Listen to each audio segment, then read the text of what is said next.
Саламатсыздар ма оқушылар? Саламатсыздар. Жақсы балалар, бүгінгі ана тілі сабағымызды бастамас бұрын балалар, кәне орнымыздан тұрып, ширату жаттығуымызды жасалайық. Амансың ба, алтын күз, амансың ба, көк аспан, амансың ба, достарым, сендерді көрсем қуанам.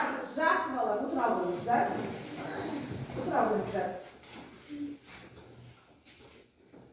Балалар, үйге қандай тапсырма берілмеді? Лағымды жаттап келуге, иә? Олай болса, балалар, кеше біз өткен сабақта, балалар, 4 түлік туралы өттік, иә? 4 түлікте отқанымыз не? Кім айтады, балалар? 4 түлікте отқанымыз. Айта ойындар, балалар. Орнымыздан тұрып айта қойайық. Жылқы, сиыр, қой, ешкі. Қой, ешкі, да? Жақсы балалар. Олай болса, балалар, біздің алдымызда сол 4 түлік туралы. Мына топта сиырдың суреті тұр, балалар. Екінші топта қараңдар, ненің суреті, балалар? Жылқы. Үшінші топта ненің суреті бар, балалар? Ненің суреті бар? Түйе. Сол туралы, балалар, соның пайдасы туралы қайын, балалар. Кім айта қояды? Айда ғой. Бабаңыз бірге айтамыз. Жүннен киімдерді тоқуға болады, рубақтар тоқуға болады, және одан шұбат істеуге болады. Шұбат аламыз, оның барлық жері пайдалы. Жақсы. Шұбат, мына топ балалар жылқы туралы не айтамыз? Тез айта қояйық жылқы туралы. Жылқы? Каусар, жылқы туралы айтамыз кәне. Жылқы қан пайдалы ма бізге? Иә. Мінсек көлік. Оның еті пайдалы ма? Иә, тағы. Несі пайдалы тағы? Сүті. Иә, сүтінен не аламыз? Не дейміз ол сүтінен? Қымыз. Иә, қымыз. Мына топ балалар. Айта келді балалар. Сиырдың сүті пайдалы. Сиырдың бәді, еті де пайдалы. Одан құрт қаймақтар жасауға болады. Иә, өте дұрыс. Құрт, қаймақ, айран аламыз, иә? Жақсы балалар. Олай болса, балалар, үйге берілген лағым дегенді жаттап келіңдер дедім. Кәне, кім жаттап келді? Мен. Кім айта қояды? Мына топтан кім айтады? Есет айта қойшы. Шүре лағым, теңдік болма шырағым, секек деме, демінді ал, секек деме, Сентен демей құлағым. Марқа туған бөрте лақ, әңгімеге сал құлақ, ойнай көрме тым ұзақ, боп жүрмесін бөрі тап. Балалар, есетке қандай баға қоямыз, балалар? Кәне көтере қойыңдаршы есетке. Керемет, иә? Жақсы. Мына топтан кім айтады? Кім тәліміз? Кәусар айтады, Шұпат Кәусар айтады. Кәне балалар, қазір бағалап отырамыз. Шүре лағым, тектен ола шырағым, сектен демей жүйінді ал. Сентен демей? Сектен демей лағым, марқа туған бөрте тап. Әңгімеге сал құлақ, ойнай көме тым ұзақ, боп жүрмесін бөрі тап. Дауыстарын шығарып айтамыз. Мына топтан кім айтады, балалар? Мен. Балалар, кімді бағалай жіберейік? Қалай бағалаймыз? Өздерің бағалай қойыңдар. Неге есет? Өткен ол шамалы шатасы. Дұрыс, шамалы шатасы дейді, жақсы. Мына топтан кім айтады, балалар? Мен. Айтады. Лағым, шүре лағым, тентек болма шырағым, секең демей деміңді ал, сектен демей құлағым. Марқа туған бөрте лақ, әңгімеге сал құлақ, ойнай көрме тым ұзақ, боп жүрмесін бөрі тап. Керемет. Ал бағалай қояйық, балалар. Қалай бағалаймыз? Керемет екен, иә? Жақсы, балалар. Олай болса, балалар, біз. Кәне, балалар, кітабымыздағы, балалар, 30-шы сабақты ашайық, балалар. Бүгінгі, балалар, біздің өтетін жаңа тақырыбымыз неге, балалар? Әліпби. Неге, балалар? Әліпби.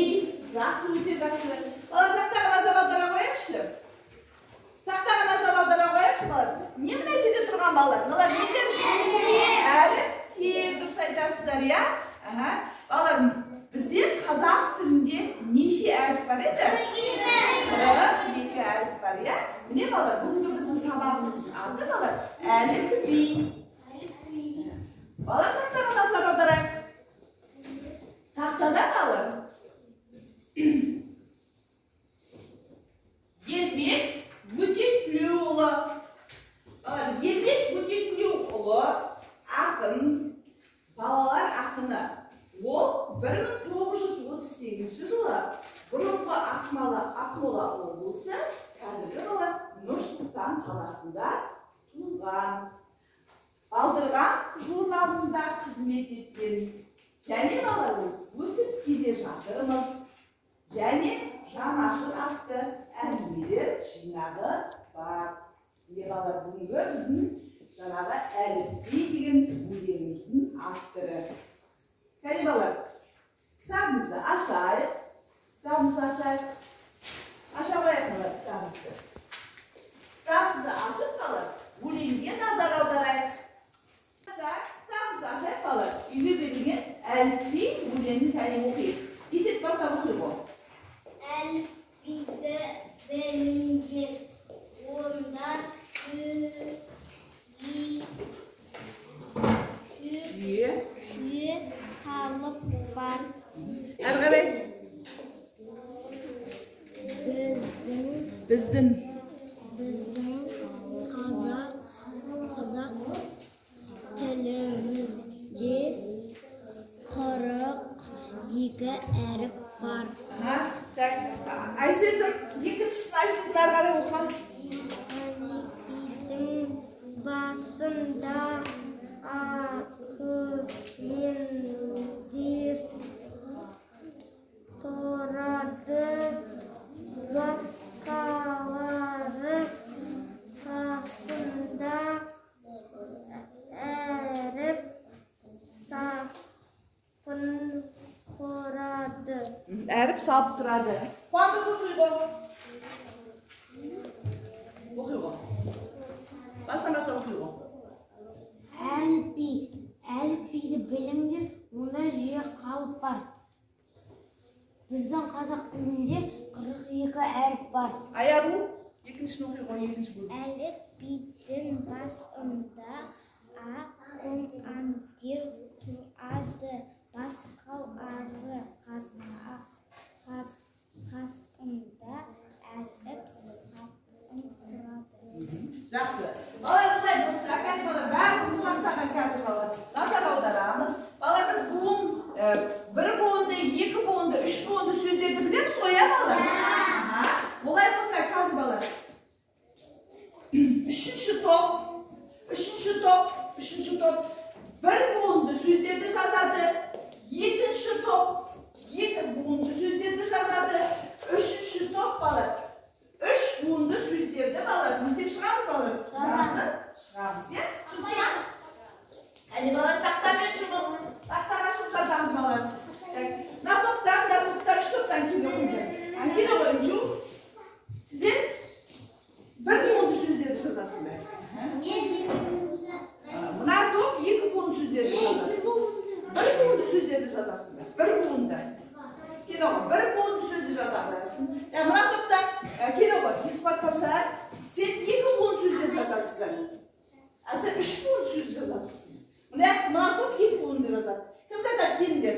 Келе ғой.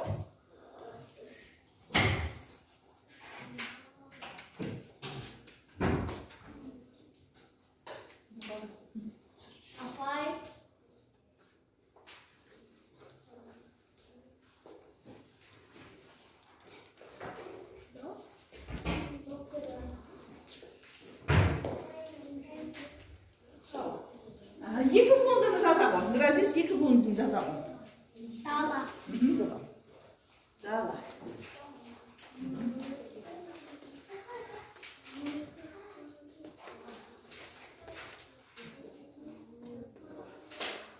Әдемі жазамыз балар.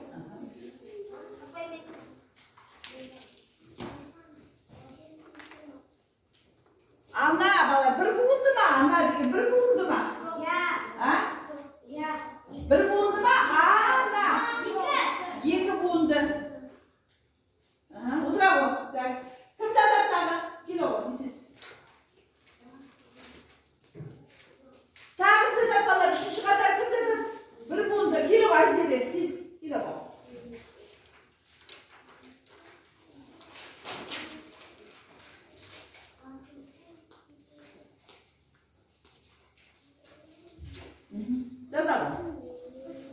сөзді жаза алайық. Қандай сөз жаза бересіз?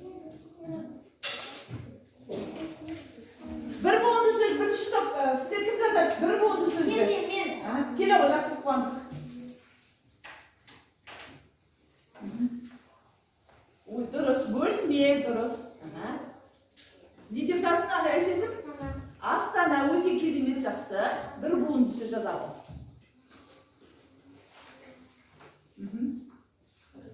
Не деп жазайын жазсын? Вот. Өте дұрыс, жақсы, керемет. Тағы? Бар жазатындарыз. Швед келе ғой, bir буын сөз жазады. Мына топ 3 буынды кім жазады? Мына жақтан 2 буынды кім жазады? 2 буын сөздер кім жазады тағы? 2 буын жазады.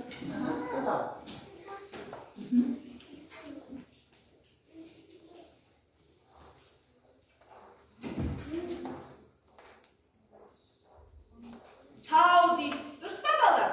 Жақсы. Алма. Жақсы балалар. 3 буынды да кім жазады? Балалар, бүгінгі біздің жаңа тақырыбымыздың аты балалар әліпби өлең екен. Әліпби балалар сабақтың мақсаты айтылуы мен жазылуы бірдей сөздерді әліпби ретімен жазамыз. Олай болса балалар, кәне барлығымыз тақтаға қарап балалар әліпби өлеңіне назар аударайық. Әліпбиді біліңдер, онда жиі қалып бар. Біздің қазақ тілінде 42 әріп бар. Әліпбидің басында А командир тұрады. Басқалары қасында әріп салқын тұрады. Ермек өтетілеуі. Әне балалар қараңдар, сонда балалар өлеңге туралы айтылған? Әліпби. Әліптер туралы айтылған, иә балалар? Әліпби қараңдаршы балалар. Сонда балалар, әліпбидің ең басында қандай әріп тұрады балалар? Одан кейін қандай әріп тұрады? Одан кейін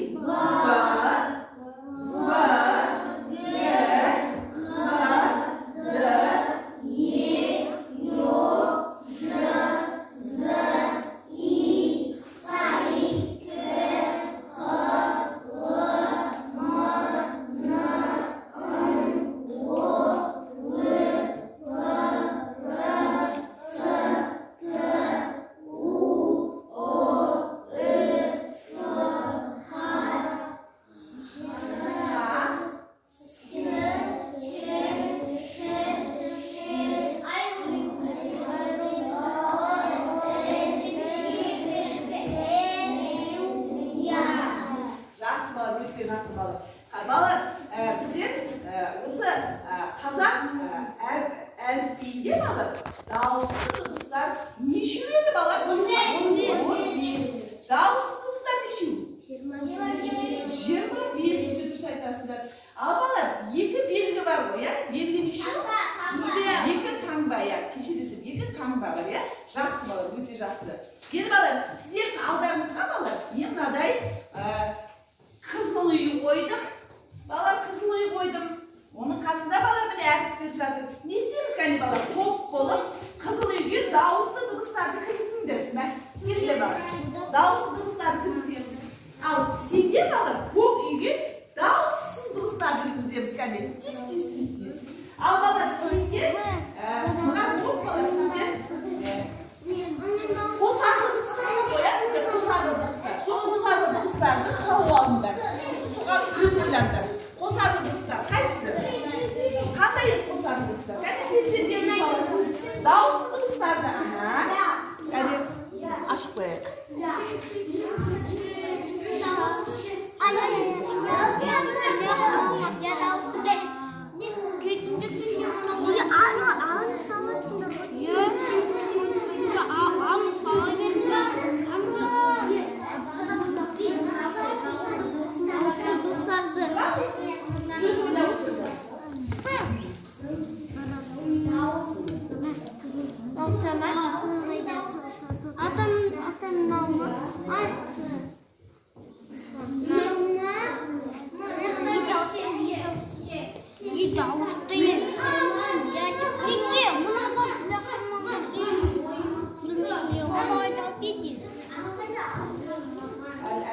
Әдемі қойла бала, әдемі қойла.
Yu, ye, yo, ya.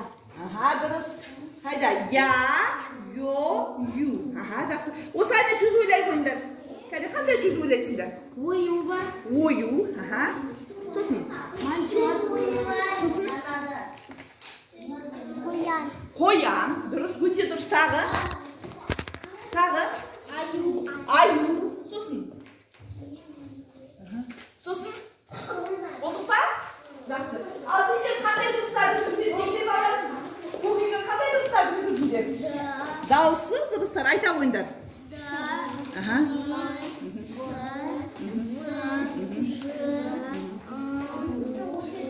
Жақсы болады. Дауыссыз дыбыстарды кіргізген кезде. Ал сіздер қандай дыбысты кіргізсіңдер қызмеге? Дауысты айта қойыңдар қандай?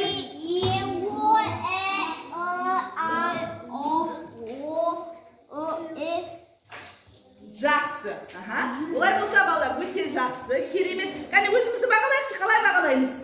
Қалай бағалаймыз? Қолымызбен бағалайық балалар. Қолымызбен қалай бағалаймыз? Қалай бағалаймыз өзімізді? Жақсы. Балалар, олай болса, жазу дәптерін, жұмыс дәптерімізді алайық. Қолымызға тез-тез жұмыс дәптерімізді ашайық балалар. Бүгінгі бізді көркемдеп жазатын әрпіміз қандай екен балалар? Х. Тез-тез қырмызына қойып. Ашамыз дәптерімізді барлығымыз. Балалар, тақтада балалар суреттер тұр, иә? Балалар, әртүрлі суреттер тұр. Осы суреттерді бойынша балалар, біз қазір алфавит ретімен не істейміз балалар? Орналастырып, жазып кетейік, иә? Жақсы балалар. Бірінші мысалы, бірінші А. Онда қай сурет тұрады бірінші? Алма. Кәне кім келеді балалар? Кім? Кел аяғы келі ғой.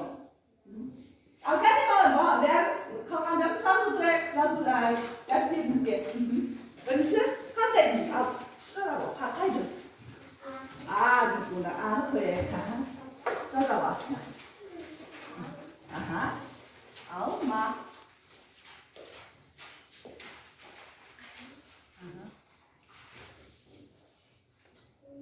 Алдан кейін алфавитте қай дыбыс тұрады балалар? Мына жерде әже келетін?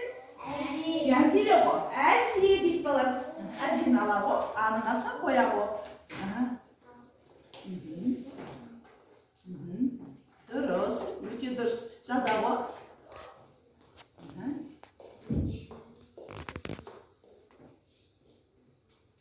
Әже, содан кейін? Содан кейін қандай дұрыс тұрады? Алфавитке қарай қойыңдар балалар. Б. Дұрыс айтасыңдар. Барабан. Өте дұрыс айтасыңдар. Келе ғой, Жанетке Темірбек жазамын. Барабан. Кәне барабанды тез-тез суретті орналастырайық, жаза қояйық. Барабан. Тез. Аха. Кәне барабан қайда? Қоя ғой, ретімен қояғы. Жоқ барабан. Мына жерге қоя ғой. Аха.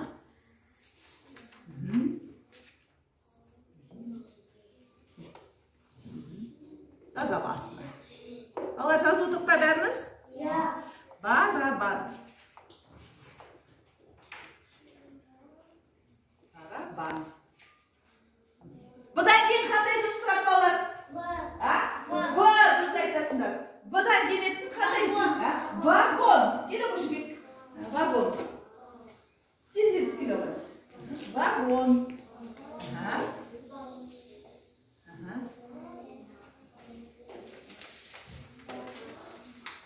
Жазалы. Бар 10.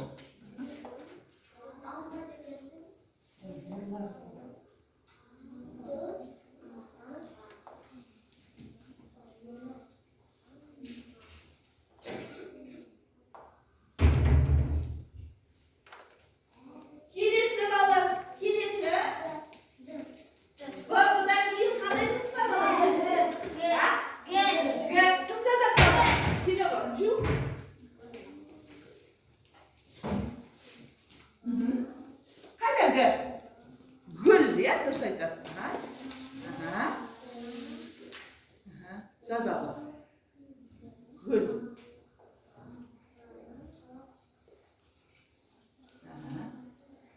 Gidingi balar qandaymiz? Qanday deydi va suratda? G'arshker. O'ta dürüst G'arshker.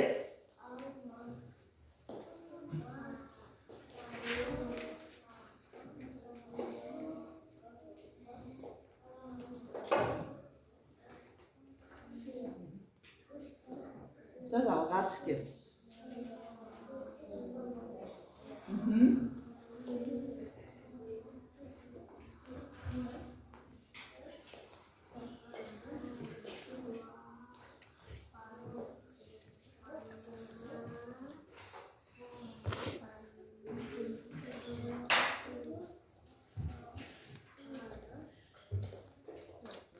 Жақсы, өте жақсы балалар. Енді қыздар не бар балалар? Д.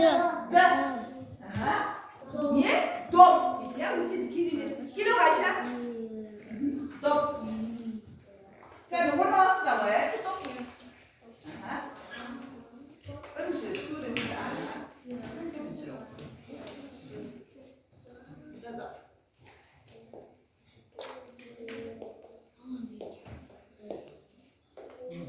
Керемет, өте жақсы балалар. Кәне балалар, қалай бағалаймыз өзімізді? Бағалап жіберейікші, қалай бағалаймыз?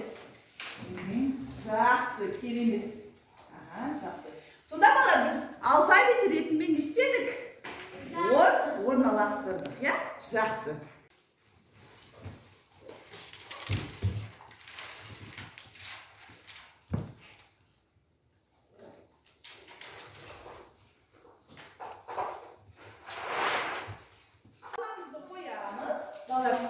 Orumuzdan durağımız, bağlamamız balar tahtara para kalır. Sirgücü saklı жасаймыз. Yani bağlamamız böyle.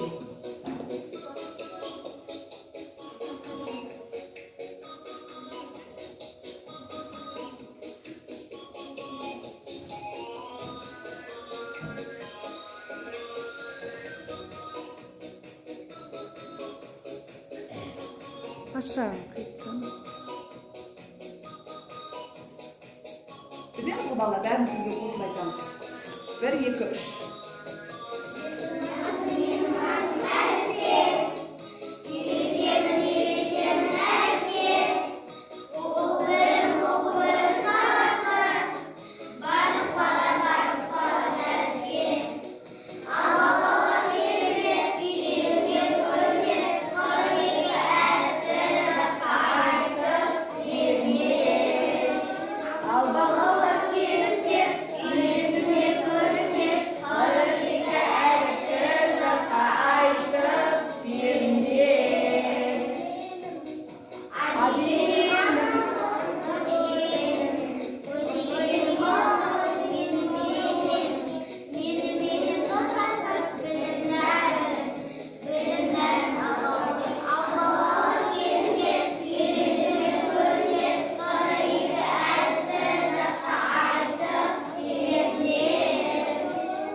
Ondan sonra sizin buna birinci жаңағы неге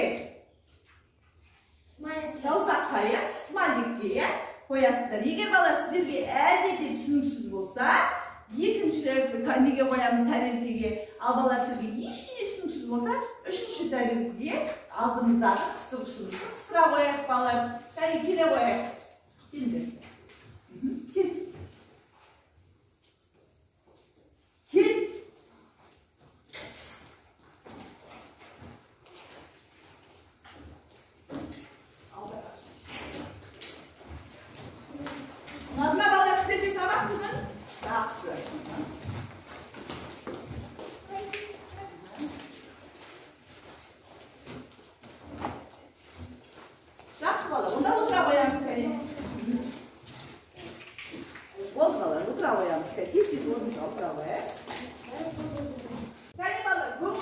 үйге тапсырма әліпби бөлімін жақсылап оқып, балалар 3-ші жаттығуды жазып келеміз. Сабағымыз аяқталды. Сау болыңыздар.